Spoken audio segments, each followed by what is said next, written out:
नमस्कार साथियों, आ जाओ एक बार फिर से। बहुत बहुत स्वागत है आपके अपने परिवार पीवीआर स्टडी में। आप देख रहे हैं class 10th NCERT math 10th की परीक्षा देने वालों के लिए भी और मैथ सीखने वालों के लिए भी।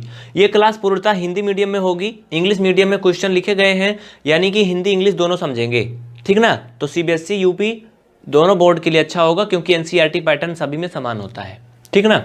चलिए, ये पार्ट नंबर 11 होगा आपका, जिसमें क्वेश्चन नंबर 3 तक हम लोग पहुंच चुके हैं और क्वेश्चन नंबर 3 का हम लोग क्वेश्चन पहला करेंगे।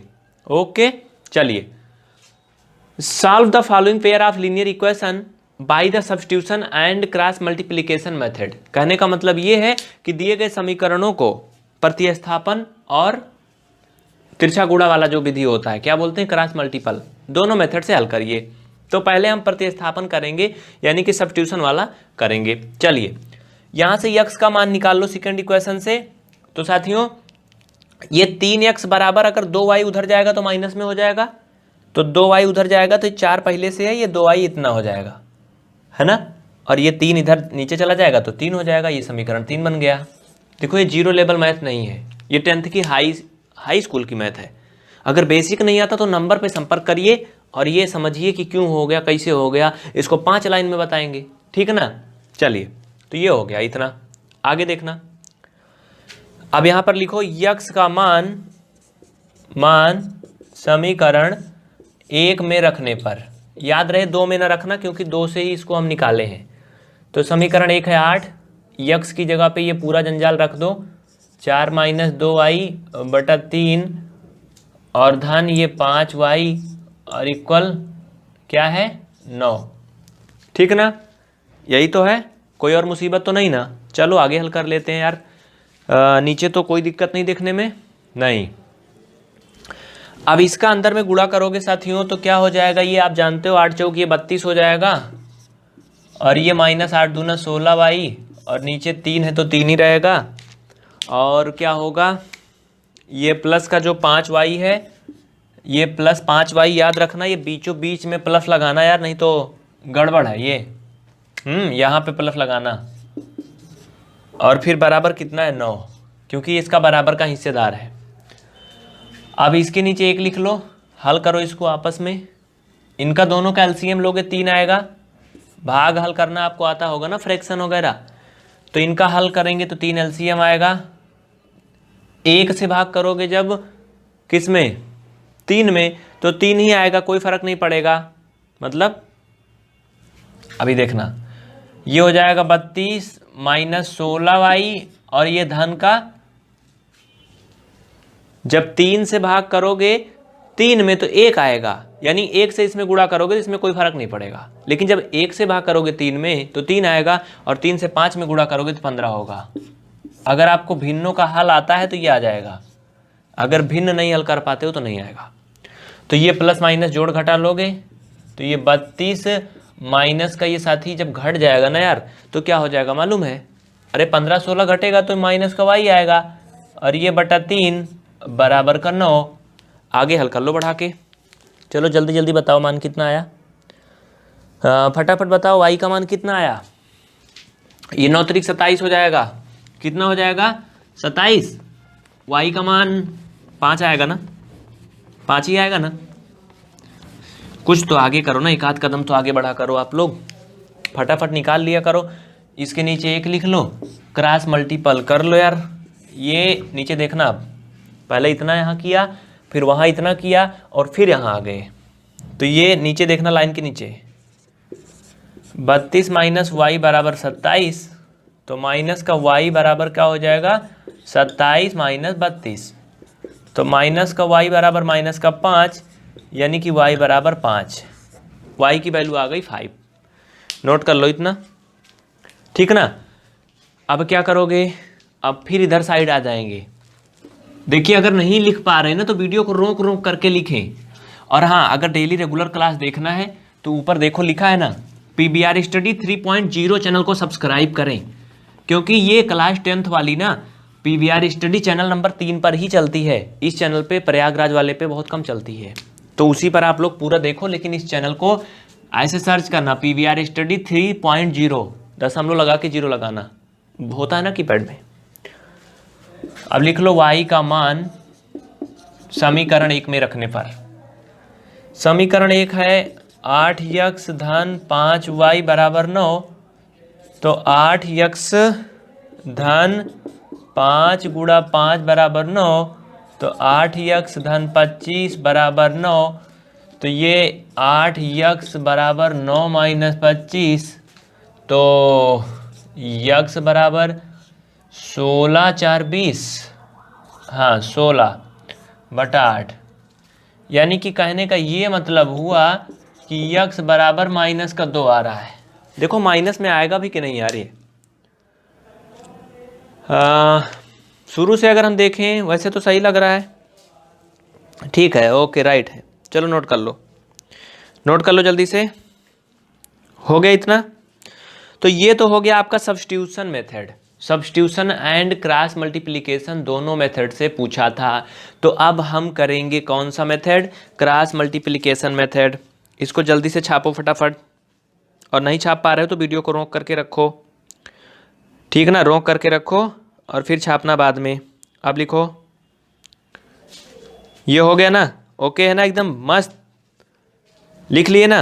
चलिए अब लिखिए क्रॉस मल्टीप्लिकेशन मेथड से, चाहे इसको अगर आप इंग्लिश में लिखना चाहते हो तो इंग्लिश में लिख लो, नीचे लिख लो hence x equal -2 and y equal 5। Okay, देखिए साथियों, इसमें सूत्र याद करना बहुत बड़ी मुसीबत होती है, तो सूत्र के बारे में मैं आपको बता दूं, बहुत आसान तरीका होता है याद करने का। क्रॉस मल्टीप्लिकेशन में ये फार्मूला लगता है, आप सभी जानते हो, यक्स अपान नीचे एक होता है a1 b2 b1 c2, ऐसे कुछ होता है बड़ा अजीब सा ना, लेकिन याद नहीं होता है। उसको याद करने का एक आसान तरीका मैं आपको बता दूं। देखो इसमें खेला कुल मिला के क्या होता है, ए बी और सी का होता है। ए बी सी का खेला होता है, तो इसमें करते क्या है ना मैं साथियों, इसमें पहले बी और सी का रहता है, एक्स वाले में, एक्स वाले में क्या रहता है, बी और सी का रहता है, और फिर वाई वाले में क्या होता है, सी और ए का हो जाता है, ठीक ना, और फिर लास्ट वाले में ए और बी का हो जाता है। तो चलिए ये शुरू होता है बी से, इसका खेल शुरू होता है b1 c2 माइनस, अगर इसमें b1 है तो उसमें b2 हो जाएगा, ये c2 था उसमें c1 हो जाएगा, तो ये हो जाता है b2 c1। कितना आसान है ना। और y बराबर, ये याद रखना, पहले में b c रहेगा, दूसरे में c a रहेगा, तो वैसे इसमें हो जाएगा c और a रहेगा, यानी कि c1 और a2 माइनस फिर a1 और c2, और जो इधर होता है इसमें a और b रहेगा, a और b रहेगा, मतलब a1 b2 और माइनस b1 a2, बस इसी में मान रखने हैं। लेकिन आप कहोगे कि ये मान आएंगे कहाँ से, कैसे मिलेंगे? तो भाई इसका तुलना कर लो ना, a1x plus b1y plus c1 equal 0 वाले से, तो तुलना कर लो, a1 b1 c2 ab2 सब निकाल लो मान एक तरफ से। तो इसका मान हम यहाँ निकलवा नहीं रहे, आप कहीं से भी निकाल सकते हो। देखो मैं इधर साइड में कर दे रहा हूँ। चलो, ये जरूरी नहीं कि आप इसको एग्जाम में लिखो, ये मान निकाल करके दिखाओ, कोई ज़रूरत नहीं है, इसको आप रफ कार में भी करके यहाँ रख सकते हो। तो यहाँ पर देखो, ज़्यादा डिस्क्राइब नहीं करना, a1 का मान 8 और b1 का मान 5 और c1 का मान माइनस का 9। नहीं समझ में आएगा बताना। a2 का मान 3, b2 का मान 2 और c2 का मान माइनस का 4, ठीक ना। रख दो सभी को फटाफट, इसी मिला के ढकेल दो, हो जाएंगे।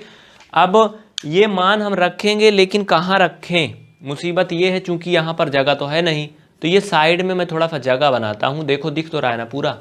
चलो बहुत अच्छे। तो साथियों यहाँ पर हम इन मानों को रखने की कोशिश करेंगे, देखना पूरा क्या खेल होता है। ये पूरा उधर मान रखेंगे, यक्स अपान, देखना यक्स अपान b1 c2। देखो b1 क्या है, यहां से देखना b1 5 है, चलो रख ही देते हैं। c2 क्या है, भाई मान रखने में तो टाइम लगेगा। c2 क्या है, ये देखो माइनस का 4 है। ये हो गया इतना, ये अभी इतने का मान हुआ b1 c2 का। माइनस का चिन्ह लगाओ बीच में, देखो समझाने में टाइम लगेगा। b2 c1, b2 का मान देखो 2 है वहां, और c1 का मान क्या है, -9 है, यानी कि 2 गुणा माइनस का 9। ये अभी एक मुसीबत दूर हुई, अभी एक और भी है। y वाले में आ जाओ, c1 a2, c1 का मान देखो -9 है, a2 का मान 3 है, तो ये हो जाएगा y अपान C1A2, C1 माइनस का 9 और A2 3, और फिर बीच में माइनस था, माइनस A1C2। तो A1C2 रख दो, क्या हो जाएगा A1C2, या फिर इसे C2A1 कर सकते हो, मतलब वही हुआ कुल मिला करके, ठीक ना, कोई उसमें इधर उधर नहीं करना है। तो A1 का मान क्या है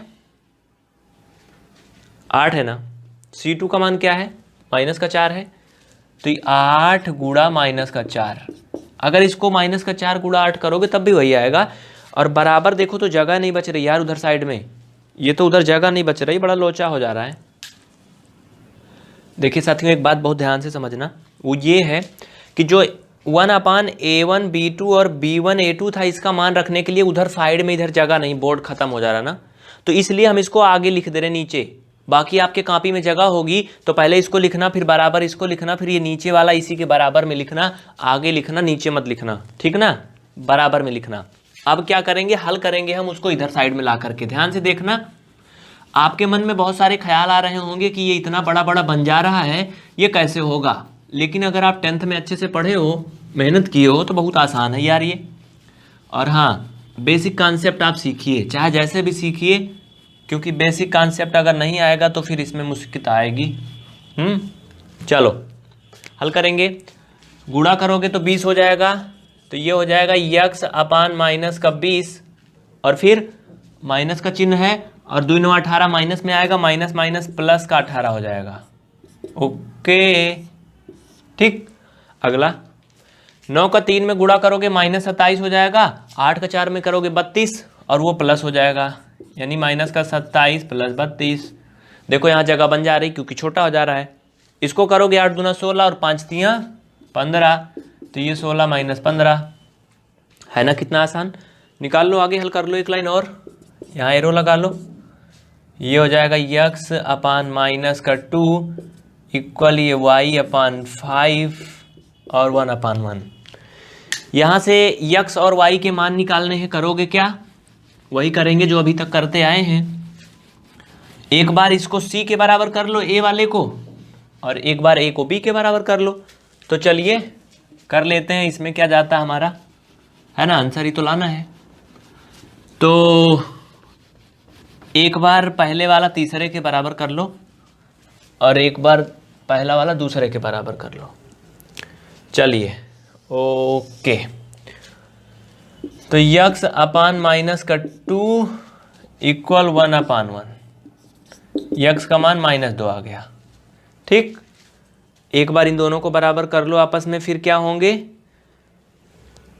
लेकिन मज़ा नहीं आएगा, इस तरह से नहीं आएगा, आप ये बराबर करोगे, ठीक ना, y/5 बराबर 1/1, समझ गए ना।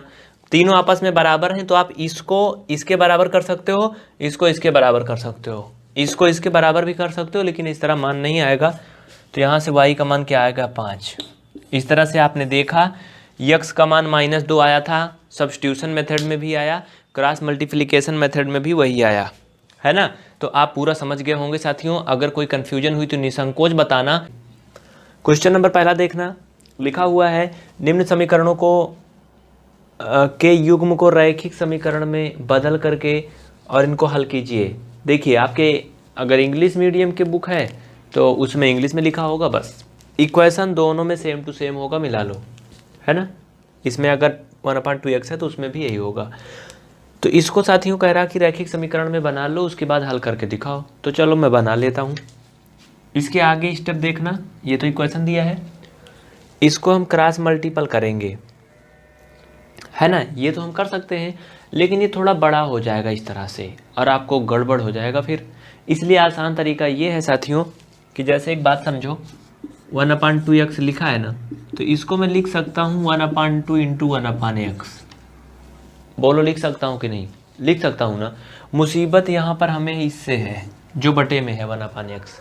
तो चलो मैं मान लेता हूँ कि माना क्या, 1/x की जगह पे कुछ भी मान लो, चाहे p मान लो, q मान लो, a मान लो, कुछ भी मान लो। तो अगर मैं इसको मान लेता हूँ तो क्या हो जाएगा, ये ध्यान देना, 1/x की जगह पर मैं p मान रहा हूँ, याद रखना। तो साथियों ये 1/2 इंटू क्या हो जाएगा p। समझ रहे हो कि नहीं? समझ रहे हो ना? 1/x की जगह पे मैंने p मान लिया, तो ये 1/x की जगह पे p हो जाएगा, तो इतना हो जाएगा।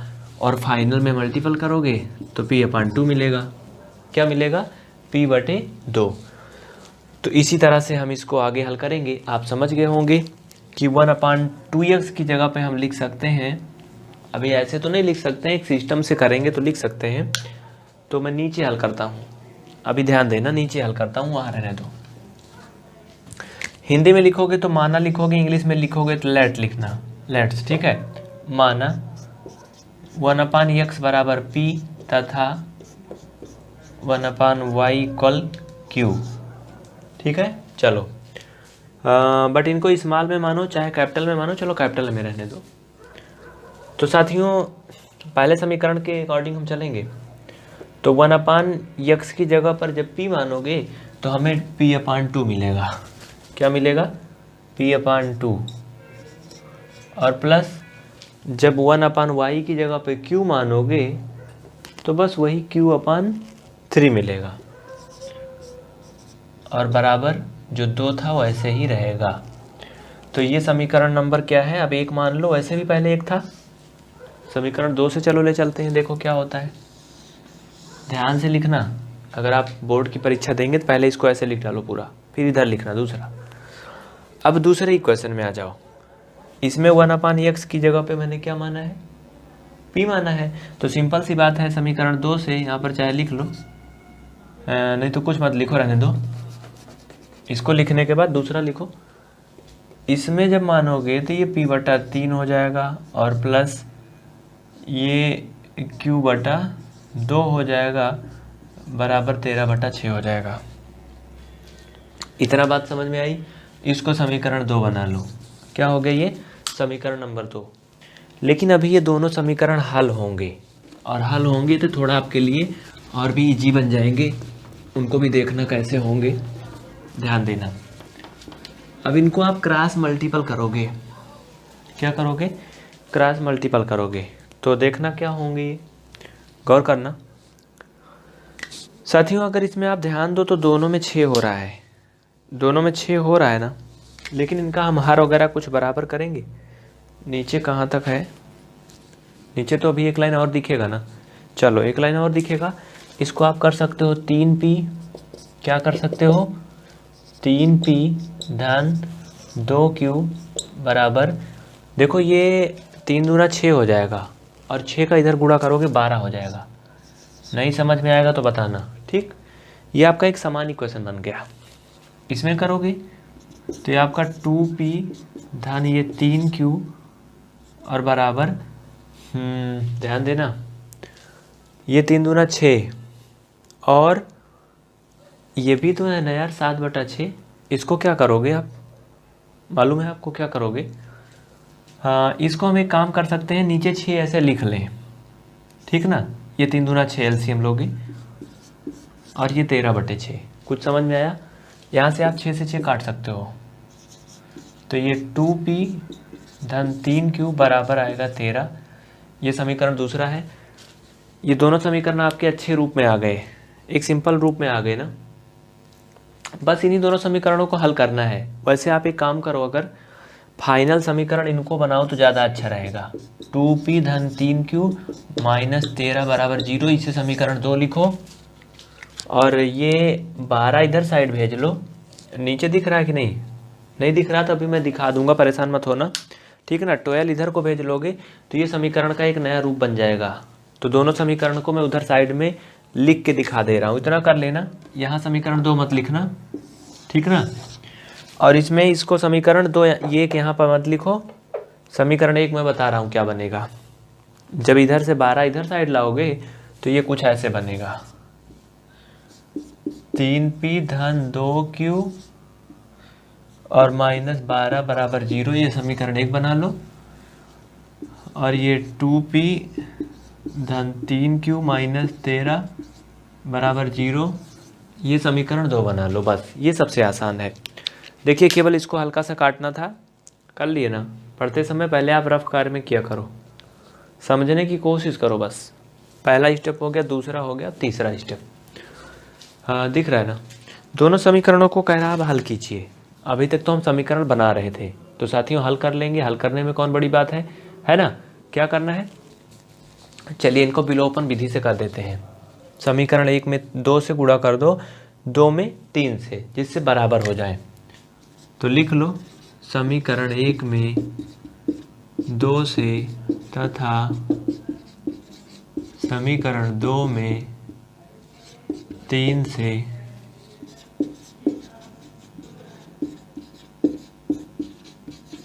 गुणा करने पर। तो चलो कर लो 1 में 2 से, तो 2 तिहाई 6 पी धन 2 दूना 4 क्यू माइनस 12 दूना 24 बराबर 0। समीकरण 2 में 3 से कर लो, तो 3 दूना 6 पी धन 3 से हो रहा है ना, तो 3 त्रिका 9 क्यू माइनस 13 तिया 39 बराबर 0। आप सभी जानते हो विलोपन विधि से हल किए हुई क्वेश्चन ना, बहुत पहले से पढ़ते आए हो। तो क्या होगा, हल कर लो यार। ये चिन्ह बदल जाएगा, कट जाएगा, ये चिन्ह बदलेगा, तो प्लस माइनस, ये माइनस का 5 क्यों आएगा, और ये देखो चिन्ह बदलेगा तो ये प्लस का 5 और ये 15 आएगा बराबर 0। इस तरह से आपका q बराबर आएगा -15 बटा माइनस का 5, यानी q बराबर आएगा 3। कितना आएगा, q का मान 3 आएगा। इतना लिख लो जल्दी से, इतना लिख लिया ना, बहुत अच्छे, वेरी गुड। तीनों स्टेप हो गया, तीनों उतार लो इतना। अभी देखो ये उत्तर नहीं आया रियल वाला, अभी रियल वाला आएगा, देखना। अब इसको मैं मिटा दे रहा हूँ, इधर साइड में मिटा दूँ ना, ठीक है। पहला स्टेप, फिर दूसरा स्टेप, फिर तीसरा स्टेप। अब चौथे स्टेप में इधर आना। तो अब जो Q का मान आया है, जैसे आप अभी तक करते आए हो सिंपल वाला, वैसे ही आप वो Q का मान ले जा कर के जो फाइनल में समीकरण बने थे उसमें से किसी में भी रख दो। तो चलो मैं पहले में रख लेता हूँ। Q का मान लिखो चौथे स्टेप में, Q का मान समीकरण 1 में रखने पर। तो समीकरण 1 हमारे पास क्या है, वो साइड में बना था जो यार ऊपर ना, ये 3p धन 2q, 3p धन 2q माइनस 12 बराबर 0। p का मान क्या रखना है, q का मान रखना 3। तो 3p धन 2 गुणा 3 माइनस 12 बराबर 0। तो ये 3p धन 6 माइनस 12 बराबर 0।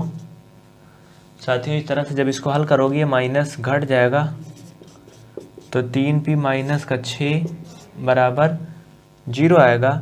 इसलिए p बराबर 6 उधर जाएगा, प्लस हो जाएगा बटा 3, तो p बराबर आएगा 2।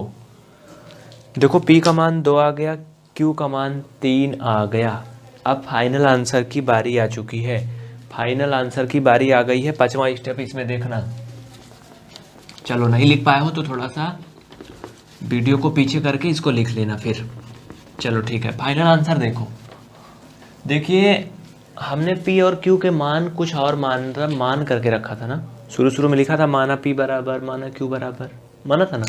अब लिखो p, q का वास्तविक मान रखने पर, ऐसे लिख दो, मान रखने पर, वास्तविक जाने दो, कठिन है। मान रखने पर, p और q का मान रखने पर। तो साथियों p बराबर 2 है ना, हमने p की जगह पर 1/x माना था, तो ये 1/x बराबर 2 हो जाएगा। जब यहाँ से x का वैल्यू निकालोगे तो 1/2 आएगा। ठीक, q का मान रख दो, तो जो q बराबर 3 है, हमने इसकी जगह पर y माना था बराबर 3, तो y बराबर 1/3 आएगा। ये आंसर हो गया फाइनल, ये राइट आंसर हो गया फाइनल। समझ गए ना, पहला स्टेप लगाया था, फिर दूसरा लगाया, फिर तीसरा लगाया, उसके बाद चौथा लगाया था, और ये 5वां स्टेप में उत्तर आ गया। नोट कर लो जल्दी से। और साथियों आपका क्रैश कोर्स शुरू हो चुका है। PVR स्टडी 3.0 चैनल पर नहीं सब्सक्राइब किया तो तुरंत कर लेना, क्योंकि ये सारी क्लासें आपको PVR स्टडी 3.0 चैनल पर ही मिलती हैं। जल्दी करो, हो गया तो आगे चलें। ऊपर देखो चैनल का नाम लिखा है एक्सरसाइज के आगे, यही चैनल है, इसी पे सारी क्लास होती हैं। साथियों देखो सेकंड क्वेश्चन बहुत आसान है, इसी में का दूसरा पार्ट है। ये कुछ अंडर रूट में है लेकिन बहुत आसान है। 1/√x की जगह पे p मान लेना, 1/√y की जगह पे q मान लेना। तो इस तरह से आपका जो पहला समीकरण बनेगा, p मानोगे तो ये 2p धन 3q बराबर 2 बन जाएगा, समीकरण 1। और दूसरा समीकरण आपका बनेगा इससे, वो बनेगा 4p माइनस 9q और बराबर का -1, ये बनेगा। इसमें से आप 2 को इधर ले आओगे तो ये बन जाएगा 2p और प्लस 3q माइनस का 2 बराबर 0। ये फाइनल में समीकरण 1 इसको लिखना। वैसे इसको भी लिख सकते हो, लेकिन इसको इधर पक्षांतर करोगे तो वही बात हो जाएगी, ठीक ना। तो कोई बात नहीं है, आप इसको भी लिखोगे तब भी आगे हल कर सकते हो, लेकिन थोड़ा सा गड़बड़ माना जाता है, ठीक ना। तो ये समीकरण आपका हो गया। दूसरा वाला फाइनल करोगे तो ये हो जाएगा 4p माइनस 9q और धन 1 बराबर 0। ये समीकरण 2 लिख लो, समीकरण सेकंड हो गया। नीचे दिख रहा है ना, अभी भी तो दिख रहा है ना यार। तो बस इसी को हल कर लेना। समीकरण हल करना जानते हो, विलोपन विधि से कर लेना, चाहे तो प्रतिस्थापन विधि कर लेना। p और q के मान निकाल के लास्ट में रख देना, आंसर हो गया। क्या वाला आज हम आपको बताएंगे। तो सेकंड नंबर को क्या कह रहा है, ध्यान से समझना। कह रहा है कि निम्न समीकरणों को रैखिक रूप में व्यक्त कीजिए और उनको हल कीजिए। ये तो पहला वाला था साथियों, ये पहला था, ठीक है। तो इसको तो आप कर लिए हो। दूसरा वाले में कहानी है, और वो कहानी क्या है उसे समीकरण में बनाना है, मैं आपको दिखा रहा हूं। तो दूसरा क्वेश्चन समझना क्या कह रहा है। निम्न समस्याओं को रैखिक समीकरण के रूप में व्यक्त कीजिए और उनके हल कीजिए। समस्या क्या है सुनना। ऋतु धारा के अनुकूल 2 घंटे में 20 किलोमीटर तैर सकती है। ऋतु एक लड़की है जो धारा के अनुकूल 2 घंटे में 20 किलोमीटर तैर सकती है। धारा मतलब जैसे ये नदी है, इधर को बह रही है, ठीक ना, धारा इधर को जा रही है। तो जिस तरफ पानी बह रहा है, जब वो उस तरफ को तैरती है तो क्या कर रही वो 2 घंटे में 20 किलोमीटर तैर रही है, क्योंकि पानी का बहाव भी साथ में जुड़ रहा है ना। उसके आगे क्या कहता है, धारा के प्रतिकूल 2 घंटे में सिर्फ 4 किलोमीटर तैर पा रही है। मतलब जब वो धारा इधर को बह रही, वो इधर को तैर रही है, तो 2 घंटे में सिर्फ 4 किलोमीटर तैर पा रही। क्यों? क्योंकि पानी उसको ढकेल रहा है उल्टा साइड को, पीछे को। आगे देखना क्या होता है। कह रहा उसकी स्थिर जल में तैरने की चाल तथा धारा की चाल ज्ञात कीजिए। उसकी स्थिर जल में तैरने की चाल, यानी कि जब पानी रुक जाए, ना बहे, तब वो कितना किलोमीटर प्रति घंटे के हिसाब से तैर पाएगी, और पानी कितना तेज बह रहा है जो उसको रोक ले रहा है। ये दोनों चीज़ निकालना है। तो चलिए इसका सलूशन हम लोग लिखते हैं। चलो जल्दी से नोट करो फटाफट, लिखिए। इंग्लिश में बोलें कि हिंदी में, जो कहो आप लोग वही बोलें। इंग्लिश में लिखोगे तो लिखोगे let the speed of Ritu in still water and the speed of stream vx kilometre प्रति घंटे एंड y किलोमीटर प्रति घंटे। हिंदी में लिखोगे तो कुछ ऐसे लिखोगे, माना ऋतु की स्थिर जल में तैरने की चाल x किलोमीटर प्रति घंटे और धारा की चाल y किलोमीटर प्रति घंटे है। नोट कर लो, एक बार फिर से बोल रहा हूं। सबसे पहले लिखोगे माना ऋतु माना ऋतु की स्थिर जल में तैरने की चाल और धारा की चाल क्रमशः x किलोमीटर प्रति घंटे और y किलोमीटर प्रति घंटे है। ये तो आपने मान लिया। अब लिखिए, अब तैरते समय चाल के बारे में बात करते हैं। लिखिए, आप स्ट्रीमिंग मतलब जानते हैं अनुकूल, है ना, और डाउन स्ट्रीमिंग मतलब प्रतिकूल। क्या होगा बताइए। अनुकूल मतलब जो उसके लिए सूटेबल है, जिधर को वो तैर रही उधर को ही तैरे तो उसे अनुकूल बोलेंगे, और अगर उसका उल्टा है तो प्रतिकूल है। लिखिए ऋतु की तैरने की चाल, ऋतु की तैरने की चाल कितनी होंगी तैरने की चाल उसकी? लिखो धारा के अनुकूल, पहले प्रतिकूल लिख लो, धारा के प्रतिकूल। देखो मतलब समझना, तो धारा के प्रतिकूल, देखिए साथियों, जैसे अगर मान लो आप एक चीज़ देखे होंगे, एक्सीडेंट अक्सर रोड पे होते हैं, तो अगर कोई गाड़ी आमने सामने से आके टकराती है तो एक्सीडेंट ज़्यादा बुरा होता है, लेकिन अगर कोई गाड़ी आगे आगे जाती, पीछे से कोई ठोक देता है तो उतना बड़ा हादसा नहीं होता है। क्यों? क्योंकि उस समय जो है काफ़ी कम स्पीड से टक्कर होती है। लेकिन अगर सोचो कि एक गाड़ी इधर से आ रही जो कि 100 किलोमीटर प्रति घंटे से है, और एक इधर से आ रही, इधर साइड को आ रही है जो कि 110 किलोमीटर प्रति घंटे की है, अगर इन दोनों में टक्कर होगी तो 210 किलोमीटर प्रति घंटे की स्पीड से इन दोनों में क्या होगा? बुरा हादसा होगा। मतलब समझ रहे हो ना कि 110 किलोमीटर प्रति घंटे की ताकत जो इसमें मतलब लग के आ रही, जिस स्पीड से भाग रही है, उधर से भी आएगी तो ज़्यादा भयानक हादसा होता है इस वजह से। और अगर ये आगे पीछे होती एक दूसरे से आगे पीछे होती तो क्या होता? तब उसको तेज़ी के साथ धक्का लगता और वो आगे चली जाती गाड़ी, लेकिन ऐसी स्थिति में कुछ दूसरी कंडीशन होती। तो उसी तरह से जैसे धारा जो है, पानी बह रहा नदी में, अगर उसमें आप कोई चीज़ डालोगे तो बह जाएगा पानी के साथ, वैसे अगर ऋतु ना भी तैरे तब भी वो थोड़ा तो बहुत बहेगी ही, लेकिन अगर वो तैरेगी तो और तेज बहेगी। बात समझ रहे हो ना? लेकिन धारा के प्रतिकूल, प्रतिकूल का मतलब पानी उधर को बह रहा है और आप इधर को तैरोगे तो क्या होगा? उल्टा तैरोगे, ज़्यादा ताकत लगेगी और आप कितना भी जोर लगाओगे धीमी तैर पाओगे। तो पहले धारा के प्रतिकूल क्या होगा? हमने माना है कि ऋतु की स्थिर जल में चाल x किलोमीटर प्रति घंटे और धारा की चाल y किलोमीटर प्रति घंटे। तो यानी कि इसमें से उसकी जो भी वो ताकत लगाएगी, जोर लगाएगी, उसमें से धारा की चाल घट जाएगी, मतलब वो घटा दिया जाएगा। कहने का मतलब अगर ऋतु 100 किलोमीटर प्रति घंटे की चाल से तैर रही है और धारा की चाल 40 किलोमीटर प्रति घंटे है, तो वो 40 उसमें से घट जाएगा, ऋतु सिर्फ 60 किलोमीटर प्रति घंटे की चाल से ही तैर पाएगी। ये मैं आपको एक बता रहा हूँ मानने के लिए, बाकी इतना तेज कोई नहीं तैरता है।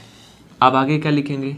धारा के अनुकूल, धारा के अनुकूल चाल, अनुकूल करेंगे, जिधर को पानी बह रहा है उधर को तैरेंगे तो जुड़ जाएगा x + y किलोमीटर प्रति घंटे, इसमें भी कर लो किलोमीटर प्रति घंटे। आगे लिखिए अकॉर्डिंग टू द क्वेश्चन, प्रश्नानुसार। देखो बहुत जल्दी है आज। प्रश्नानुसार, प्रश्न के अनुसार क्या कह रहा है? कह रहा कि 2 घंटे में वो जब धारा के साइड में जाती है, जिधर को धारा जा रही, तो 20 किलोमीटर तैरती है, यानी कि 2 × x + y = 20। और धारा के प्रतिकूल जब वो उल्टा साइड को तैरती है, उसको भी करेंगे, लेकिन पहले इसको कर लो। तो ये 2i - 20 = 0। इक्वेशन नंबर हो गया फर्स्ट। इसको नोट कर लो, फटाफट नोट कर लो। आगे चलते हैं फिर। अगला लिखिए, इतना हो गया ना? चलो जल्दी करो फटाफट। आगे क्या है? कह रहा कि धारा के, ये अनुकूल वाला हो गया। अब प्रतिकूल वाला क्या होगा? इसी के नीचे करना बिना कुछ लिखे, x - y।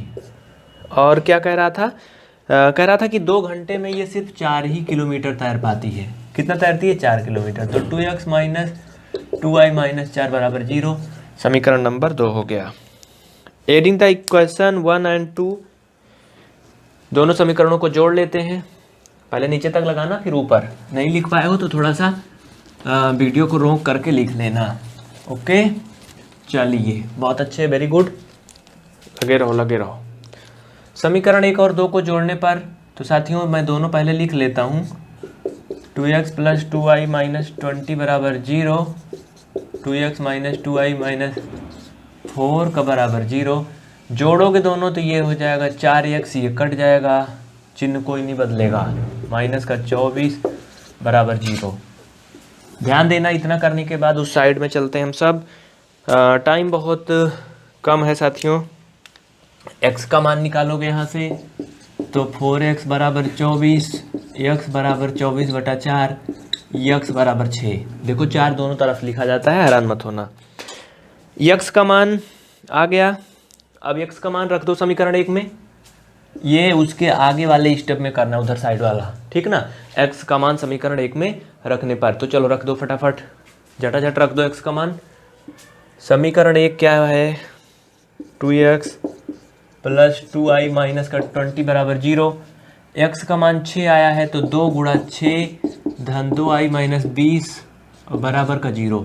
यहाँ से निकालोगे तो y इक्वल 4 आएगा। अब लिख लो नीचे, अतः ऋतु की स्थिर जल में चाल बराबर 6 किलोमीटर प्रति घंटे और धारा की चाल 4 किलोमीटर प्रति घंटे। मतलब पानी अगर रुका रहेगा तो ऋतु 6 किलोमीटर प्रति घंटे तैर सकती है और पानी जो बह रहा था वो 4 किलोमीटर प्रति घंटे की चाल से बह रहा था। कक्षा 10 के एनसीईआरटी मैथ एक्सरसाइज 4.1 और इसमें हम देखेंगे क्वेश्चन नंबर 5 से।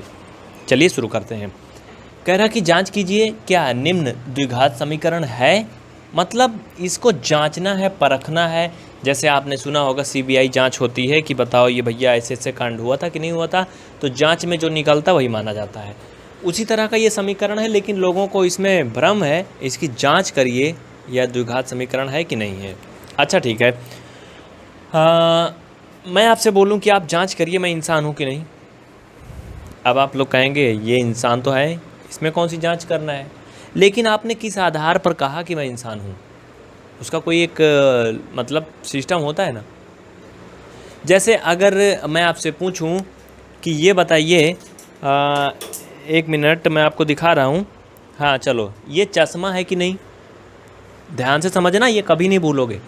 ये चश्मा है कि नहीं, आप इसको समझ गए कि ये चश्मा है। कैसे आपने जांच किया इसकी, क्या जांच किया आपने? आपने ये जांच किया कि चश्मा में 2 डंडी होती है, इसमें तो आधा टूट भी गया है। इसमें 2 ग्लास भी होता है ना। एक फ्रेम में ये दोनों लगे होते हैं। आपने जांच कर लिया कि ऐसे ऐसे होगा तो चश्मा होगा, है ना। लेकिन अगर मैं आपको बोलूं कि ये बताओ ये चश्मा है कि नहीं, अब आप कहोगे ये तो चश्मा नहीं है, ये तो पेन है। क्यों? क्योंकि ना तो इसमें शीशा है, ग्लास है, ना फ्रेम है, मतलब कुछ नहीं ना। तो आपको दिमाग में आ गया होगा कि वो चश्मा था, वो चश्मे जैसे था, क्योंकि चश्मे की कोई खासियत होता है, उसका कोई परगुण होता है। ये क्या है, एक पेन है। पेन की क्या क्वालिटी होती है, क्या गुण होता है? क्योंकि हर एक पेन में लगभग एक कैप होती है। अब मान लो चलो कि कैप नहीं होती है, फिर भी उसमें एक नोक होता है जिससे वो चलता है। ये तो सभी में होता है।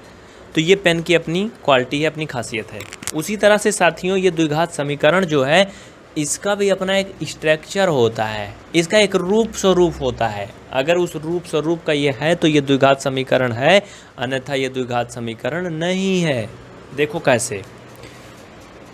हाँ साथियों, इसका जो स्टैंडर्ड फार्मूला होता है, मानक, जिसके आधार पर इसकी तुलना करते हैं, वो होता है मैं किस रूप में दिखाऊं आपको, पूरा फुल रूप में ना। लिखो ax² plus bx plus c = 0। ये इसका मानक रूप है, स्टैंडर्ड फॉर्म। अगर इसके रूप का कोई भी समीकरण दिया है तो वो द्विघात समीकरण होता है, अन्यथा नहीं होता है। इसमें समझो थोड़ा मोटी मोटी बात, जहाँ ABC A, B, C अचर पद हैं। क्या हैं? अचर पद हैं। अब चर अचर के बारे में मैं पिछली क्लास में पढ़ा चुका हूँ। जो भी मतलब लेटर होते हैं ए से लेकर जेड तक सभी चर कहलाते हैं, यानी वेरिएबल कहलाते हैं। जो गिनती की संख्याएं होती हैं सभी अचर कहलाती हैं, जिन्हें इंग्लिश में कांस्टेंट बोलते हैं। तो देखो अब ये तो आपके दिमाग में आ गया, इसको कहीं नोट कर लो। चूँकि हम मिटा देंगे इसको, फिर उसको हल करेंगे, तब आपसे पूछेंगे तो आपको बताना पड़ेगा। देखिए कैसे दोस्तों, एक्चुअली होता क्या है कि जो भी क्वेश्चन दिया गया है ये दूसरे रूप का है। ये एक मुखौटा लगाया हुआ है, पहले इसका मुखौटा हटाना है, तब आप इसका चेहरा देख पाओगे कि आखिर है ये क्या। जैसे आपने देखा होगा शादी ब्याह में एक नई नवेली दुल्हन आती है तो मुंह ढके हुए रहती है, तो आप लोग समझ नहीं पाते कौन है, कैसे है, मतलब समझ गए ना, काफ़ी समझदार हो गए आप लोग। तो उसी तरह से इसका मुखौटा पहले हटाना है, समझना है कि ये किस रूप का आता है। देखो कैसे, ये x+1 का होल स्क्वायर है और ये 2 × x - 1 है। इसे हमें हल करना है। हमने बचपन में पढ़ा था a + b का होल स्क्वायर की सर्वसमीका पढ़ा था। तो दोस्तों हम क्या करेंगे, इसमें सर्वसमीका लगा देंगे। तो ये क्या बन जाएगा, x² प्लस, मतलब a का स्क्वायर हो गया, प्लस बी का स्क्वायर यानी कि 1 का स्क्वायर प्लस 2ab 2a और b हो गया, a की जगह पर x, b की जगह पर 1। ये इतना ख़त्म हो गया, ये हो गया इधर साइड का। अब इधर आओ, 2 का x में मल्टीपल करो तो 2x माइनस ये 6 हो जाएगा। साथियों होगा क्या, ज़रा समझने की कोशिश करना। ये x का स्क्वायर और ये प्लस 1 और ये 2x है, देखो मल्टीपल होगा सब 2x आएगा। इधर का जो 2x है ना यार, इधर आएगा तो माइनस में हो जाएगा। तो एक प्रकार से ये 2x जो है ये हो जाएगा ख़त्म हो जाएगा। तो बचेगा क्या, ये बेचारा 6 जो है इधर अकेले बच रहा है। चलो मैं इसको एक बार ऐसे लिख लेता हूँ, माइनस का 6। ठीक, फिर क्या होगा, फिर तो गड़बड़ हो जाएगा। अब देखो x का स्क्वायर, अब ये प्लस का 1 इधर से ये 6 इधर आ जाएगा, तो ये भैया इधर माइनस में था, इधर आया चिन्ह बदल गया, तो कुल मिला करके x का स्क्वायर धन 7 बराबर 0 आ गया। अगर हम तुलना करें इससे किसकी, द्विघात समीकरण के मुख्य जो उसका मानक होता है ax स्क्वायर धन bx धन c से, तो आप देखोगे ये उसके रूप का नहीं है। कि है उसके रूप का, नहीं है ना। यानी एक प्रकार से आप कह सकते हो कि ये द्विघात समीकरण नहीं है। देखो कैसे, मैं तुलना करके दिखा देता हूँ। देखो ax स्क्वायर धन bx धन c बराबर 0 इसके रूप का आना चाहिए। रूप का मतलब जानते हो, इसके स्ट्रक्चर का। जैसे इसके नीचे इसके ला के लिखो इसे भैया, x का स्क्वायर प्लस ये है 7 बराबर 0। ध्यान दीजिए, पहला वाला तो बराबर है, ठीक है। मान लो यहाँ पर अचर पद कोई भी 1 हो जाता, चलो ठीक है। पहला वाला x का स्क्वायर x के स्क्वायर के रूप का है। bx मतलब कोई अचर पद हो और एक चर पद भी होना चाहिए। तो भैया ये वाला पद तो यहाँ सीधा सीधा गायब है। c मतलब 7 है, चलो कांस्टेंट है ना वो, उसकी जगह पर। लेकिन ये जो है पूरा इसमें से गायब है, इसमें है ही नहीं। जैसे कोई एक इंसान ला करके मतलब खड़ा करो जिसके हाथ ना हो, ना उसके हाथ वाली जगह हो कहीं पर, तो आप कहोगे इंसान नहीं, राक्षस है। मतलब कटा ना हो हाथ, यानी उसके हाथ वाली जगह हो ना, उसका स्ट्रक्चर कुछ ऐसा हो कि उसके हाथ हो ही ना, तो आप कहोगे इंसान नहीं है ना। उसी तरह से ये द्विघात समीकरण नहीं है। इसके बाद अगर हम बढ़ें, जो अगला इसमें का पहला क्वेश्चन का सेकंड पार्ट है उसको देख लो। लेकिन इसे आप कुछ सेकंड है आपके पास, इसे जल्दी से नोट कर लीजिए या फिर स्क्रीनशॉट ले लीजिए। बहुत जल्दी करिए, तब हम आगे बढ़ते हैं। फटाफट करिए, बहुत देर हो रही। इस समय क्लास रिकॉर्डिंग का टाइम आपका वही रात में ही मिलता है, रात के 1 बजे, इसलिए थोड़ा डिस्टर्ब भी हो जाता है कभी कभी। चलिए, मैं नहीं मिटाऊंगा पूरा, परेशान मत होइए, लिखते रहिए आराम से, 2-4 दिन में लिख लीजिएगा। चलिए मिस्टर, अगर इसको देखा जाए ध्यान से तो क्या होगा, इसको भी वैसे ही सब कुछ करना है। ये x का स्क्वायर माइनस का 2x और इक्वल ये माइनस का 2 जो है उससे अंदर में मल्टीपल कर दो सब में, तो यार ये माइनस का 6 हो जाएगा और ये प्लस का 2x हो जाएगा। अब अगर आप ध्यान दोगे यहाँ पर तो भैया क्या होगा, ये x का स्क्वायर माइनस, देखो ये माइनस का 2x है, इधर से जब ये 2x इधर आएगा तो ये भी माइनस में हो जाएगा, चूँकि उधर प्लस में है तो माइनस 2x में माइनस 2x ऐड होगा तो माइनस 4x हो जाएगा। ये प्लस 6 उधर माइनस 6 बचेगा, सिंपल सी बात है, आप बेसिक कॉन्सेप्ट तो जानते हो। तो ये इधर आएगा तो क्या हो जाएगा, प्लस का 6 हो जाएगा इक्वल 0। यानी ये द्विघात समीकरण है। क्यों है, देखो इसके मानक समीकरण से तुलना कर दो, इतना आया ना। अब लिखो द्विघात समीकरण के मानक रूप से तुलना करने पर, द्विघात समीकरण के मानक रूप से तुलना करने पर, चलो लिखो ax स्क्वायर ये माइनस का 4x और प्लस का 6 बराबर 0, ये मानक रूप है। ओ आधा तो गड़बड़, आधा इधर का आधा उधर। पहले हम मानक रूप लिखेंगे, ये bx रहेगा और ये c रहेगा, ठीक है, ओके गुड। अब समीकरण हमारा जो है इसके नीचे लिखो, x square minus 4x plus 6 बराबर 0। देखो ये सेम टू सेम उसी के स्ट्रक्चर का आ रहा है, वैसे ही आ रहा है, मतलब ये द्विघात समीकरण है। देखो स्ट्रक्चर का मतलब समझो थोड़ा सा साथियों, कहने का ये मतलब है कि इसमें देखो ax स्क्वायर है ना, मतलब a क्या है, एक अचर पद है, इसमें भी अचर पद है, इस पे 1 है मान लो, और x स्क्वायर हो गया, माइनस का माइनस है, मतलब ये माइनस प्लस कुछ भी हो सकता है, ज़रूरी नहीं कि माइनस ही रहे, मतलब लेकिन वैसा होना चाहिए, ठीक है।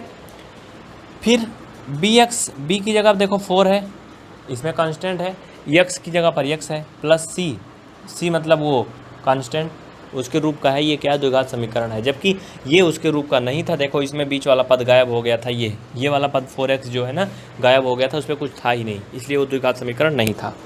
इस तरह से आप इसमें जो भी दिए गए हैं सभी का टेस्ट कर लेंगे, जो भी उस रूप के आएंगे वो द्विघात समीकरण होंगे, अन्यथा नहीं होंगे। चलिए आगे बढ़ते हैं स्टूडेंट्स। अगला पार्ट इसमें का देखो, तीसरा पार्ट क्या कहता है, ये पूछ रहा है कि क्या ये द्विघात समीकरण है कि नहीं है। क्वेश्चन नंबर फर्स्ट का तीसरा पार्ट है exercise 4.1 class 10th NCERT math. दोस्तों अगर आप इस वीडियो को यूट्यूब पे देख रहे हैं तो जल्दी से चैनल को सब्सक्राइब कर लें और बेल आइकन ऑन करें, और अगर आप इसे PVR स्टडी ऐप में देख रहे हैं तो नोट्स अवश्य बनाएं और ईमानदारी से देखें।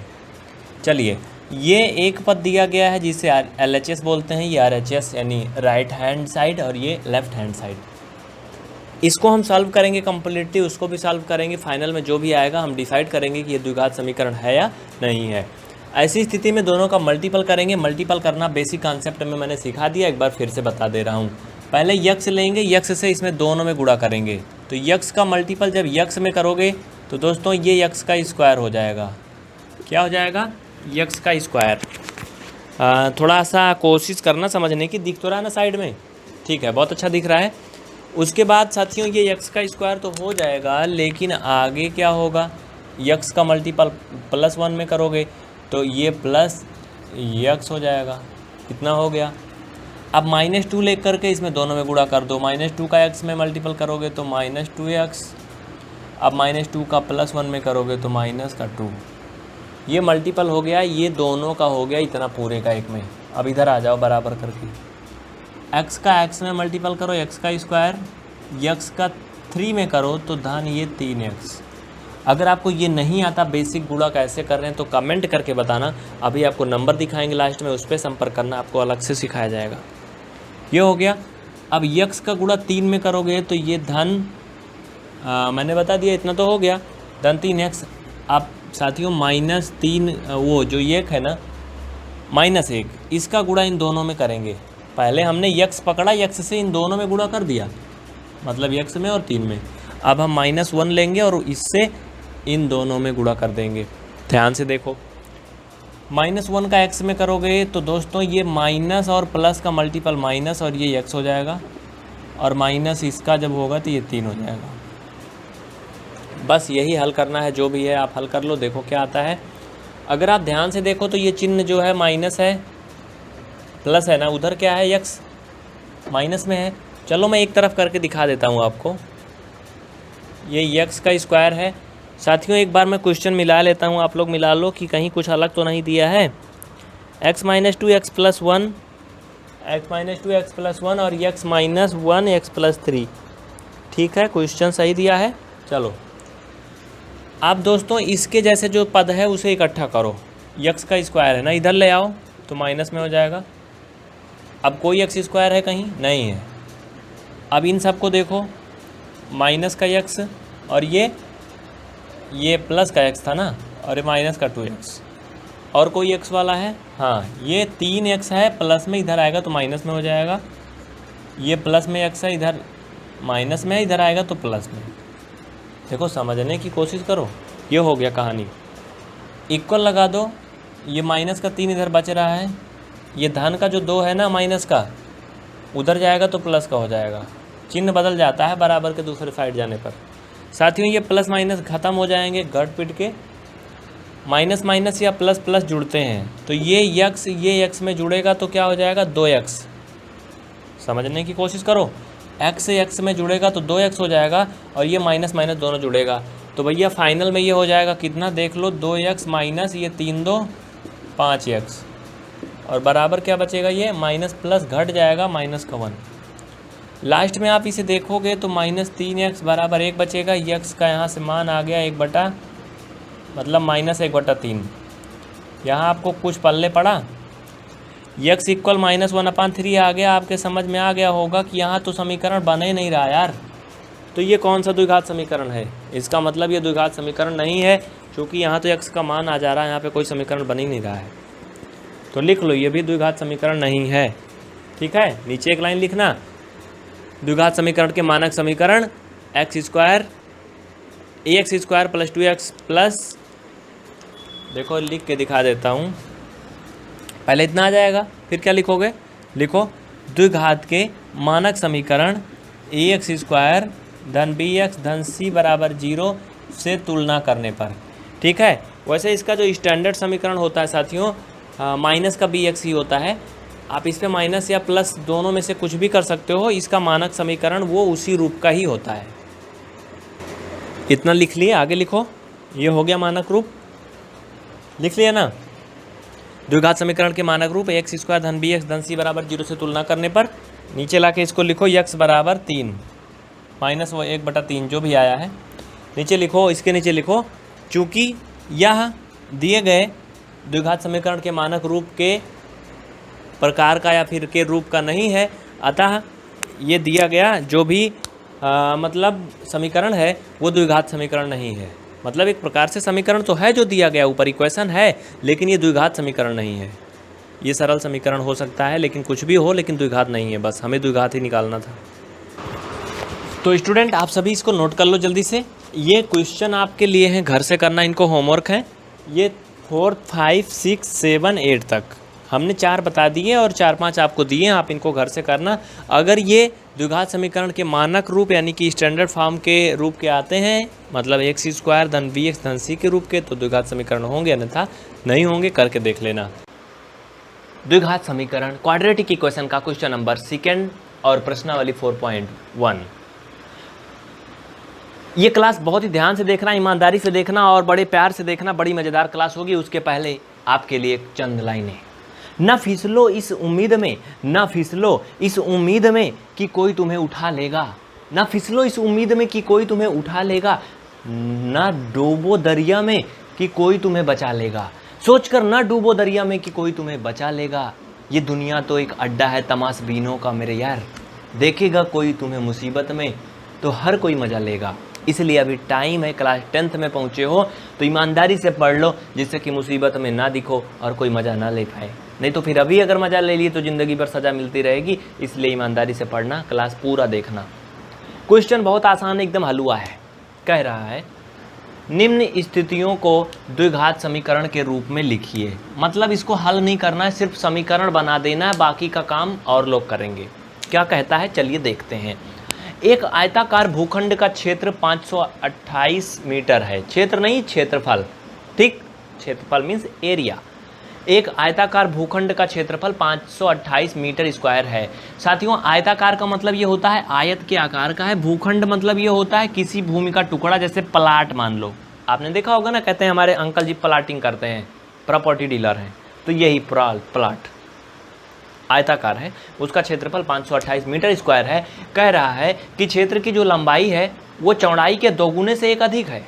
क्षेत्र की लंबाई चौड़ाई के 2 गुने से एक अधिक है। मतलब लंबाई जो है चौड़ाई से दुगुनी है। अगर चौड़ाई 2 मीटर है तो लंबाई 2 दूना 4 मीटर है, धन 1 5 मीटर है, क्योंकि कह रहा है एक और अधिक है ना। बस इसी का समीकरण बनाना यार बाबू, बहुत ही आसान, एकदम मज़ेदार है। कैसे, देखो आप ये बताओ, पहले कमेंट करके बताओ जल्दी से कि पहले लंबाई मानेंगे कि चौड़ाई।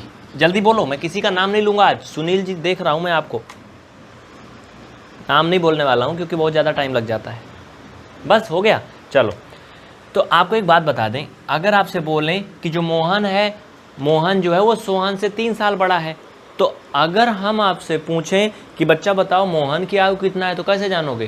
पहले सोहन की आयु आनी चाहिए ना, तभी तो मोहन को बताएंगे, क्योंकि जो मोहन है वो सोहन पे निर्भर है। क्वेश्चन ऐसा है कि मोहन सोहन से 3 साल बड़ा है, तो अगर सोहन 6 साल का है तो मोहन कितने साल का होगा? सिंपल सी बात है, उससे 3 साल बड़ा है। किससे? सोहन से। अगर सोहन 6 का है तो मोहन 6 3 9 का हो जाएगा ना। तो इसमें क्या मानोगे? माना, जल्दी लिखो फटाफट, माना आयताकार भूखंड का की, माना आयताकार भूखंड की चौड़ाई बराबर x मीटर, क्योंकि मीटर में दिया है ना। इसलिए बच्चा देखो, जब भूखंड की चौड़ाई x मीटर हो गई तो इसलिए जो लंबाई होगी क्या होगी? 2x + 1 metre. अब आपके मन में आ रहा होगा ये कैसे होगा भगवान?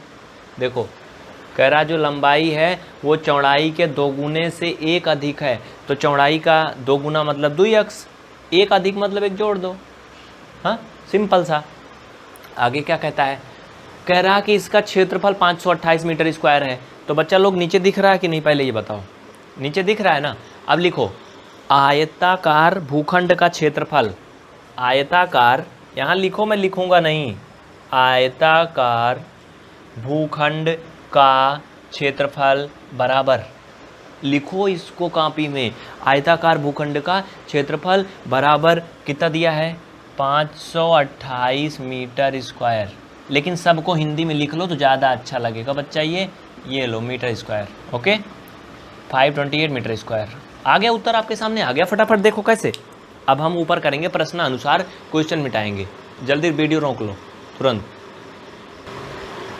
देखो अब हम करेंगे प्रश्नानुसार। प्रश्नानुसार आयताकार भूखंड का जो क्षेत्रफल है वो कितना है, आयताकार आप लिख लेना, आयताकार भूखंड का क्षेत्रफल बराबर कितना है, 528, ये मीटर स्क्वायर दिया गया है। तो एक मिनट रुको, एक मिनट, यहाँ पे आप ऐसे लिखोगे, इसको नहीं लिखोगे, यहाँ पे लिखो आयताकार भूखंड का क्षेत्रफल बराबर आयत की लंबाई, आयत नहीं आयताकार भूखंड की लंबाई गुणे चौड़ाई, ठीक है, आयताकार भूखंड की लंबाई गुणा चौड़ाई, लिख लिए बच्चा इतना ना, ठीक है। अब आगे चलो, बहुत मज़ेदार है, एकदम आसान है, ठीक, इतना हो गया। अब देखो आयताकार भूखंड का क्षेत्रफल चूंकि हमें दिया है 528 मीटर स्क्वायर, तो आप इधर लिखोगे 528, अब मीटर स्क्वायर हर जगह मत लिखो, लास्ट में लिख देना। लंबाई कितना है बच्चा लोग, देखो 2x + 1 इंटू चौड़ाई कितना है x, चूँकि हमने माना था, बस यही हल करना है, पूरी कहानी इतने में ही है। ये 528 हो जाएगा, गुणा करोगे 2x का स्क्वायर प्लस x हो जाएगा। अगर आप लोगों को ये नहीं समझ में आ रहा तो जीरो लेवल देखो ये कैसे हो रहा है, क्योंकि यहाँ पे ये नहीं बताया जाता है, ठीक है। 2x का मल्टीपल x में हुआ तो 2x स्क्वायर हुआ, और x का 1 में हुआ तो x हो गया। इस तरह से इधर आएगा ये बच्चा लोग, तो 2x का स्क्वायर प्लस x माइनस 528 बराबर 0 आएगा, और यही समीकरण हमें लिखना था ना। कैसे किया हमने, इसको पूरा इधर ले आया, हाँ, और उसको उधर ले जाओगे, हिसाब किताब कर लेना, 10th में पहुँचे उतना तो आता ही है। नहीं आ रहा होगा तो कमेंट करके बता देना कि मुझे नहीं आ रहा, ठीक है। और अगर अभी तक चैनल को सब्सक्राइब नहीं किया तो जल्दी से कर लीजिए, और बेल आइकन ऑन करिए, जिससे कि आप इस तरह से पढ़ सकें, बहुत जल्दी करें। क्वेश्चन नंबर दूसरे की तरफ आगे बढ़ते हैं। एक्सरसाइज 4.1 आप जान रहे हो, क्लास 10th की NCERT मैथमेटिक्स से बच्चा ये कह रहा है कि दो क्रमागत धनात्मक पूर्णांकों का गुणनफल x प्लस ना गुणनफल 306 है, हमें पूर्णांकों को ज्ञात करना है। तो एक्चुअली यहाँ पूर्णांक नहीं ज्ञात करना, अपने बुक में देखो तो वहाँ पे कहा गया है, मोटा मोटा ऊपर लिखा गया है, निम्न स्थितियों को द्विघात समीकरण के रूप में निरूपित कीजिए। मतलब हमें इन स्थितियों को देख करके द्विघात समीकरण बनाना है बस। तो आप लिखो, क्या लिखोगे, देखो यहाँ पे अगर आप ध्यान दो तो जो मुख्य बात है वो क्या है, पूर्णांक, धनात्मक पूर्णांक। जैसे अगर एक मान लो हमने ले लिया एक पूर्णांक 1 है, तो अगला धनात्मक पूर्णांक क्या होगा, 2 होगा, अगला धनात्मक पूर्णांक 3 होगा। लेकिन ये तो भैया चर पद हैं, कांस्टेंट हैं। लेकिन अगर हम x ले लिए तो अगला धनात्मक पूर्णांक x + 1 होगा। कैसे, देखो अगर x की जगह पे हम 1 मान लें, x की जगह पे 1 मान लें, तो अगला धनात्मक पूर्णांक देखो 2 आ रहा है कि नहीं, आ रहा है ना। अगर हम x की जगह पे यहाँ पे देखो 2 मान लें, तो अगला धनात्मक पूर्णांक 3 आएगा ना, बोलो आएगा ना, आएगा ना। इसका मतलब ठीक है ना। अगर क्रमागत धनात्मक पूर्णांक मानना है तो पहले x मानना पहले को, दूसरे को x + 1, मतलब 1-1 के अंतराल पे मानना। एक बात और यहीं पर बता दूं, अगर दो क्रमागत सम धनात्मक पूर्णांक मानना है या विषम मानना है तो 1-1 छोड़ के मानना, पहला x, दूसरा x + 2, तीसरा x + 4, ऐसे मानना, 2-2 का अंतराल होगा, ठीक है। चलो माना पहला क्रमागत धनात्मक पूर्णांक बराबर x। फिर आगे लिखोगे दूसरा क्रमागत धनात्मक पूर्णांक इक्वल x + 1। कह रहा है कि इनका गुणनफल 306 है। तो बच्चा लोग आप एक काम करो, यहाँ पर लिख दो प्रश्नानुसार अकॉर्डिंग टू द क्वेश्चन इनका गुणनफल 306 है, मतलब यक्स इंटू यक्स प्लस 1 का जो गुणनफल है वो कितना आता है, 306 आता है। बस इसी का समीकरण बनाना था, बना दो प्यार से, बड़े आराम से आ गया, जल्दी से हो गई बात ख़त्म। गुणा कर लो, एक्स का स्क्वायर हो जाएगा, एक्स का 1 में होगा तो यक्स हो जाएगा बराबर 306 हो जाएगा। इधर साइड में लिख दूँ फाइनल उत्तर ना, देखो ये 306 उधर ले जाओ, बस हो गया, x square plus x minus 306, ये हो गया आपका आंसर। इसमें कोई लफड़ा नहीं होना चाहिए ना, कितना आसान है, वेरी सिंपल सा यार, जल्दी से लिख लो। अगर अभी तक आपने चैनल को सब्सक्राइब नहीं किया तो जल्दी से करिए और बेल आइकन ऑन करिए, जिससे कि आप इस तरह से सारे वीडियो देख पाएँ और हर एक पार्ट को हल कर पाएँ। जय हिंद। आगे बढ़ते हैं, अभी जाना मत, अगला भी है। देखो बच्चा, आपकी तीसरा पार्ट देखना है, ठीक है, बहुत ध्यान से देखना। एक्सरसाइज 4.1 क्वेश्चन नंबर सेकेंड का थर्ड पार्ट, बहुत आसान क्वेश्चन है, एकदम सिंपल सा है, थोड़ा सा समझ लो बस ठंडे दिमाग से। कह रहा कि रोहन की माँ उससे 26 वर्ष बड़ी है। रोहन की माँ, देखो माँ तो दुनिया में सबसे एक बड़ी अजूब और कीमती, मतलब क्या बोलें, जो भी है सब कुछ होती है, तो माँ तो हमेशा बच्चे से बड़ी ही होती है ना। रोहन की माँ क्या है, उससे 26 वर्ष बड़ी है। उनकी आयु का जो गुणनफल है अब से 3 वर्ष बाद 360 हो जाएगा, यानी रोहन और रोहन की माँ की आयु जो है उसका गुणा कर देंगे। अगर मान लो रोहन की माँ की जो आयु है वो 40 वर्ष है, रोहन की 25 वर्ष है, ऐसे हो सकता है? नहीं हो सकता। मान लो 15 साल है रोहन की, उसका जो गुणनफल है कितना है, 360 हो जाएगा 3 वर्ष बाद, लेकिन आज नहीं। हाँ, फिर कह रहा कि हमें रोहन की वर्तमान आयु ज्ञात करनी है। एक्चुअली जो क्वेश्चन है मुख्य ना, हमें इसमें द्विघात समीकरण बनाना है, हल नहीं करना है, हमें आयु नहीं निकालनी है, सिर्फ समीकरण बनाना है। आप देख लो, अगर आपके पास एनसीईआरटी बुक है बच्चा, तो एनसीईआरटी बुक में क्या है ना, एक्सरसाइज अगर आप देखो तो क्या है, ये 4.1 में आप देखो कि क्वेश्चन नंबर ये जो है सेकेंड का ना थर्ड पार्ट है, तो ध्यान से इसको देखो। हाँ, अभी क्लास में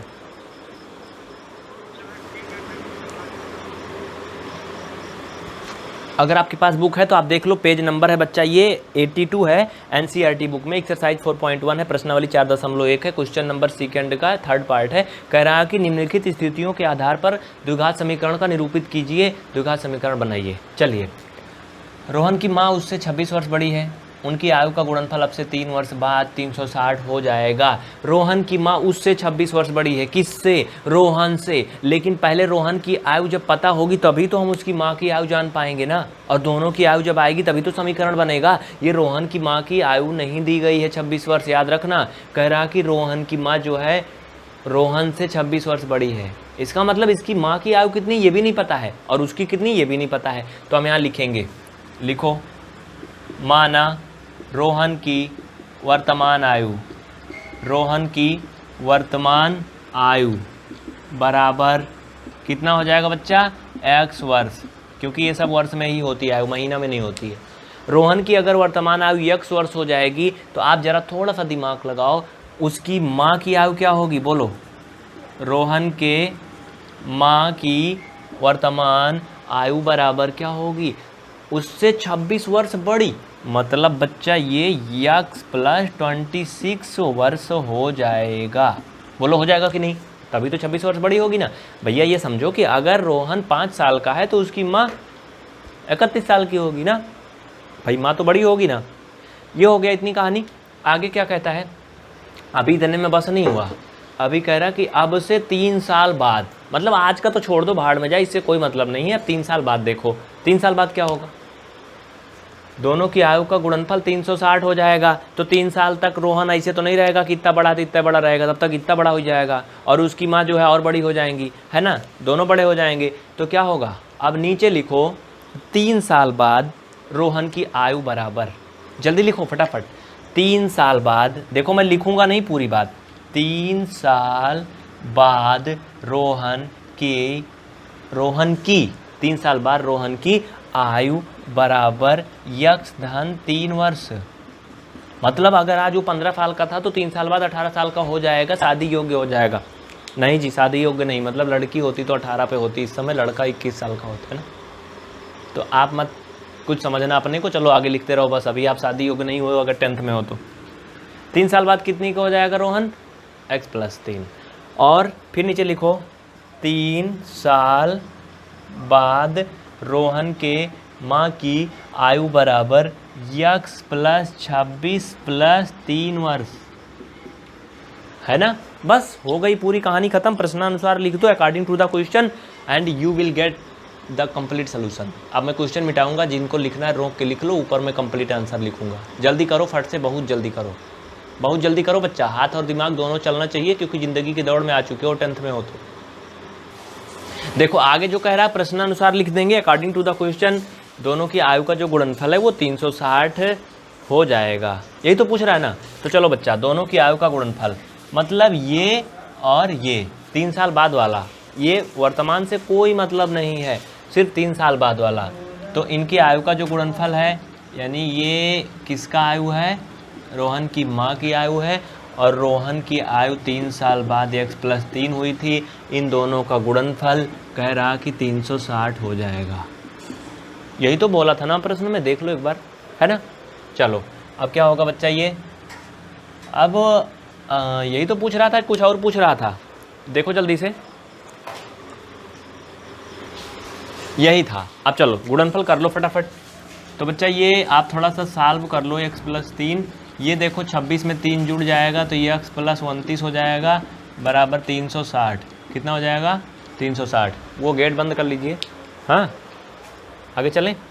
अब देखो इधर इतना हो गया, अब इनका गुणा करो, मल्टीपल करो फटाफट। चलो देखो कैसे, इनका दोनों का गुणा करो बच्चा। पहले यक्स को पकड़ के इसमें पूरे में गुणा कर दो। तो यक्स का गुणा यक्स में करोगे तो मैंने बेसिक मैथ में सिखाया है, एक्स का स्क्वायर हो जाएगा, बीच में प्लस, फिर यक्स का मल्टीपल 29 में करोगे, 29 में करोगे तो ये 29x हो जाएगा। इतना हुआ। 3 को पकड़ो, इसमें पूरे में गुणा करो, तो 3 का गुणा x में करोगे तो ये 3x हो जाएगा, और 3 का गुणा 29 में करोगे तो 29 3 87 हो जाएगा। अगर ये कैलकुलेशन नहीं समझ में आ रहा तो अभी मैं लास्ट में नंबर दिखाऊंगा, नहीं ऊपर नंबर दिख रहा होगा, उस पर संपर्क करना। जीरो लेवल की मैथमेटिक्स देखना, उसमें सब सिखाया जाता है, कैसे आता है, क्यों आता है, यहाँ पे नहीं बताने का टाइम, ठीक है। तो जीरो लेवल वाला देखना अगर नहीं समझ में आया तो।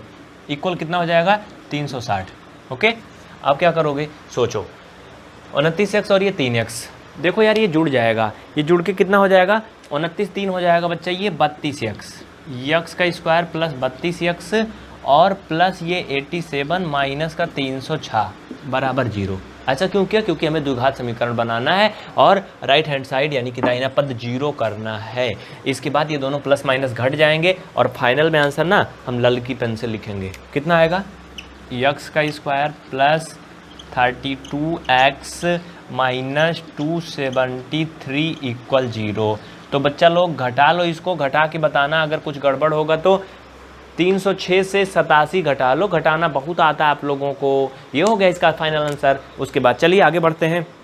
अगर अभी तक आपने चैनल को सब्सक्राइब नहीं किया तो जल्दी से कर लें और बेल आइकन ऑन करें, जिससे कि आप पढ़ सकें और सीख सकें और दूसरों को भी सिखा सकें। इस वीडियो को अपने दोस्तों में शेयर करें जिससे कि वो भी पढ़ सकें। क्लास हर दिन सुबह चलती है 8 बजे से, 8 बजे के बाद भी आप कभी भी देख सकते हो अगर चैनल सब्सक्राइब किए हो तो। किसी प्रकार की सहायता के लिए ऊपर नंबर दिया गया, 2 नंबर दिया गया है। कोई व्हाट्सअप का नंबर और फ़ोन का नंबर नहीं देता यूट्यूब पे, लेकिन हम आपसे डायरेक्ट जुड़ते हैं। आप नंबर ले लो फटाफट। अगला क्वेश्चन देखो ध्यान से, कह रहा है इसी में का अगला क्वेश्चन है, एक्सरसाइज 4.1 का है बच्चा, ये क्वेश्चन नंबर दूसरा का चौथा पार्ट। और हाँ, ये क्लास आपकी PVR study class 9th and 10th पर कंप्लीट चलती है। आप इस चैनल को जरूर सब्सक्राइब करें, डिस्क्रिप्शन में देखो लिंक भी मिल जाएगी, या फिर नीले कलर का ये लिखा होगा, या फिर आप इसे यूट्यूब पे सर्च कर लेना। पूरा नाम लिख लो, PVR स्टडी क्लास 9 ही लिखोगे तब भी मिल सकता है, या फिर एंड का चिन्ह लगा के 10th भी लिख देना, मिल जाएगा। नहीं मिलेगा नंबर पर संपर्क करना। चलो इस पर चलेगी अगली क्लास अब, ठीक है।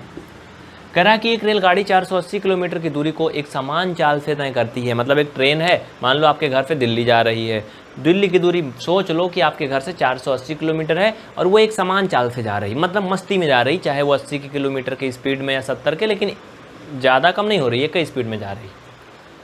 उसके बाद जो भी है फिर आगे कह रहा कि यदि इसकी चाल 8 किलोमीटर प्रति घंटा कम होती, मतलब जितने में जा रही है उससे 8 किलोमीटर प्रति घंटे और कम होती, तो दूरी को तय करने में वो 3 घंटे और ज़्यादा समय लेती। तो फिर हमें रेलगाड़ी की चाल ज्ञात करनी है। वास्तव में हमें चाल नहीं ज्ञात करनी, हमें द्विघात समीकरण बनाना है, क्योंकि क्वेश्चन के अकॉर्डिंग कह रहा है कि द्विघात समीकरण के रूप में इस कहानी को निरूपित कीजिए। देखो रेलगाड़ी की चाल निकालना है लास्ट में, तो हम जो लास्ट में है वही मानेंगे। आप नीचे लिखो हल, लिखो माना रेलगाड़ी की चाल बराबर यक्स किलोमीटर प्रति घंटे। हो गया, ये हो गई रेलगाड़ी की चाल। अब अगर आप ध्यान दो तो यहाँ पे दूरी पहले से दी गई है बच्चा। हाँ, दूरी बराबर दी गई है कितना, 480 किलोमीटर। अब हमें यहाँ से बहुत कुछ निकल जाएगा, चूँकि दूरी चाल की कहानी बहुत बचपन से हम पढ़े हैं। यहाँ पे आप लिखो समय बराबर, समय काहे निकाल रहे हैं पता है, क्योंकि यहाँ ये लल्लू लाल बोल रहे हैं कि अगर 8 किलोमीटर की जो चाल है प्रति घंटे कम हो जाए तो 3 घंटे ज़्यादा समय लेगी। इसका मतलब हमें समय निकालना होना ज़रूरी है ना। क्यों ज़रूरी है, क्योंकि जब वो अपने स्पीड में जाएगी जितने में जा रही है तो फिर कितना समय लगा रही, पहले हमें ये पता होना चाहिए ना, तभी तो हमें ये निकाल पाएंगे कि 8 किलोमीटर प्रति घंटे अगर चाल कम हो गई तो 3 घंटे कम समय लेगी। ये कहानी बाद में समझ पाएंगे ना, पहले तो हम ये समझें कि जब वो अपनी चाल से जा रही है, अपने धुन में जा रही, तो कितना समय ले रही ना। तो समय बराबर क्या हो जाएगा जानते हो, समय बराबर होता बच्चा क्या होता है, दूरी बटे क्या होगा, चाल, है ना, दूरी बटे चाल, क्योंकि चाल बराबर होता है, आप जानते हो दूरी गुणी समय होता है ना। तो क्या हो जाएगा, ये हो जाएगा 480 मतलब दूरी बटे चाल, यानी यक्स क्या हो जाएगा समय, ये घंटे। हाँ, इतने घंटे क्या लगेगा, समय लगेगा जब वो अपनी मस्ती में जाएगी तो। लेकिन अब इनकी कहानी पे चलते हैं। दूसरा जो कह रहे हैं कि यदि उसकी चाल 8 किलोमीटर प्रति घंटे कम होती तो वो 3 घंटे अधिक समय लेती। आप इसे नोट कर लो, छाप लो, फिर मैं आगे लिखता हूँ क्योंकि मैं मिटाऊंगा इसको, ठीक है। हमारे पास जगह कम है, जल्दी लिख लो, इतना लिख लो बच्चा फटाफट। हो गया, चलो जगह तो बहुत है, मैं नीचे भी कुछ लिख देता हूँ। लिखो, नीचे लिखो, जब रेलगाड़ी की चाल, नीचे लिखो, जब रेलगाड़ी की चाल 8 किलोमीटर प्रति घंटे कम हो जाती है तब नई चाल बराबर। हाँ, या फिर ये पूरी कहानी मत लिखो, ऐसे लिख लो, रेलगाड़ी की नई चाल बराबर, जैसे आप समझो, चाहे इतना लिख लो चाहे आप लिख लो, पूरी कहानी ही लिख लो। जब रेलगाड़ी की चाल 8 किलोमीटर प्रति घंटे कम हो जाती है तब नई चाल बराबर यक्स माइनस 8 किलोमीटर प्रति घंटे। ठीक, इतना हो गया ना। आगे चलें, बहुत अच्छे, वेरी गुड। अब क्या करोगे, दूरी बराबर, देखो बच्चा दूरी अभी भी वही है, दूरी में कोई अंतर नहीं है, दूरी वही है। अब आप नया समय निकालोगे, क्या करोगे, नया समय निकालोगे। वीडियो को पीछे करके लिखना अगर नहीं लिख पाए हो तो, ठीक है, वीडियो थोड़ा पीछे कर लेना, लिख लेना पूरी कहानी। अब क्या करोगे, अब निकालोगे समय, तो समय बराबर फिर वही सूत्र लगाओगे, कौन सा, जो अभी आप लगाए थे वही लगाओगे। समय बराबर क्या होगा, दूरी बटे चाल ना, दूरी बटे चाल ना बच्चा, यही ना। तो दूरी बटे चाल मतलब 480 बटे चाल मतलब यक्स माइनस 8, ये हो गया नया समय। इसे लिख लो समीकरण, चाहे 2 लिख लो। समीकरण 1 बना था, हमें याद है, 480 बटे यक्स, यही बना था ना, यही बना था ना। अब मैं क्वेश्चन मिटा ना दूँ, हाँ, क्वेश्चन मिटा के ऊपर हल कर लेता हूँ। आप पीछे देखना, इसके पहले जो हुआ उसको नोट करे हो तब समझ में आएगा, नहीं लिखे हो समझ में नहीं आएगा, इसलिए लिखते जाओ सब। अब देखो प्रश्नानुसार क्या होता है, जो आपकी अभी चाल आई थी पहले और जो बाद में, दोनों को बराबर करोगे, सॉरी चाल नहीं समय, तो पहले जो समय आया था वो कितना आया था बच्चा लोग, 480 बटे यक्स घंटे ना। उसके बाद प्रश्नानुसार क्या कह रहा है कि जब उसकी चाल 8 किलोमीटर प्रति घंटे कम हो जाती है तो वो 3 घंटे और अधिक का समय लेती है उसी दूरी को तय करने में। यानी कि जो 480 बटे यक्स माइनस 8 का समय ले रही थी, इससे 3 घंटे का और ज़्यादा समय लेगी। अब ये नई कहानी है इसकी, ठीक। इसी को हमें हल करके क्या करना है, इसी को हमें हल करके समीकरण बना देना है। चलो देखो, ये हो जाएगा 480 बटे यक्स, ये पूरा उधर से इधर आ जाएगा तो माइनस का हो जाएगा 480 बटे यक्स माइनस 8 बराबर 3।